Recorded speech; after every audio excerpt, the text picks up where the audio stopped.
bersempena sambutan Hari Guru tahun 2025 ini, jom kita terjauh warga PTPTN untuk bertanyakan beberapa soalan mengenai zaman persekolahan mereka. Mungkin mereka ada kenangan manis ataupun diorang ingat lagi tak lagu zaman sekolah diorang? Jom ikut saya. Hai, nak tanya masa zaman sekolah pernah kena rotan tak? Ui, pernah tu. Tak. Aku tak baik. Cus, nyanyi sikit lagu sekolah. Lagu sekolah. Bersatu kita makan UiTM. Lagu sekolah UiTM, dek. Nampak? Okeylah. Sekolah lah kan ya UiTM. Tahun sekolah saya ni, saya sekolah darjah 1 1972. Sekolah Seri Serdang, Gedung Ilmu yang Kusayang. Macam mana tak sayang? Kejut tak? Okey, saya pastikan suka. Saya ada satu yang saya suka, iaitu Cikgu Aziz nama dia.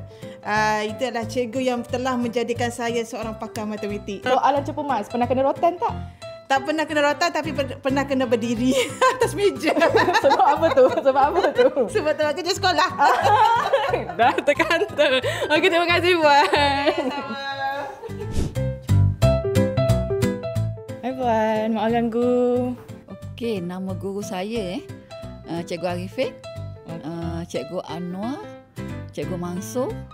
Ini antara cikgu yang saya masih ingat dan yang masih saya berhubung hingga sekarang lah. Cikgu Mansur adalah cikgu pancaragam saya dan merupakan cikgu disiplin. Rapat dengan cikgu disiplin. Mesti jarang kena rotan kan? Bila dah rapat ni selalu kena warning. Selalu kena rotan. Okey, kata-kata yang saya paling ingat daripada Cikgu Anwar, belajarlah demi masa depan. Dia kata belajar ni mudah je. Bagi kita suka, InsyaAllah kita akan berjaya. Cikgu Anwar, lihatlah anak muridmu sudah dewasa. Okey, terima kasih Puan. Terima kasih. Assalamualaikum Puan. Nama guru antara yang saya paling ingat dan favourite guru saya adalah Puan Rosilawati.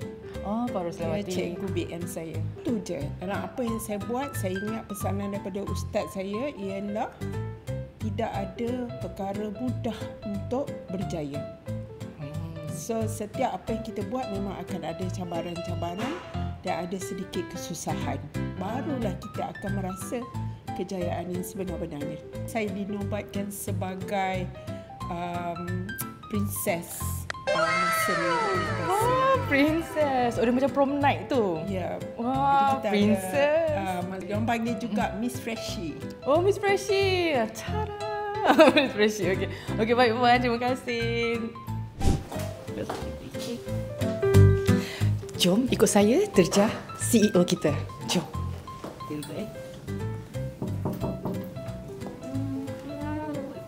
Assalamualaikum bos. Hai bos. Okey bos, bersempena Hari Guru. Okey, kita nak tanya a few question daripada bos. Boleh. Namakan nama guru yang bos ingat daripada dulu sampai sekarang. Guru. Saya ingat guru nama dia Cikgu Atikah. Dia guru yang garang. Orang lain takut tapi dengan saya dipuji, dia kata saya ni pandai. Dia saya ingat masa sekarang. Dia masa kecil kalau marah-marah dia marah-marah dengan mak English lah ya. Tak ada. Sebenarnya cikgu-cikgu dulu walaupun dia garang ataupun dia ada niat yang tersembunyi yang untuk mendidik kita untuk menjadi manusia yang lebih berilmu, berguna, dan kita akan ingat kekal lah dengan ingatan kita dengan cikgu-cikgu yang macam ni. Saya mewakili seluruh warga kerja PTPTN mengucapkan selamat Hari Guru kepada para pendidik semua. Terima kasih atas jasa dan pengorbanan yang telah diberikan. Guru Pemacu Reformasi Pendidikan.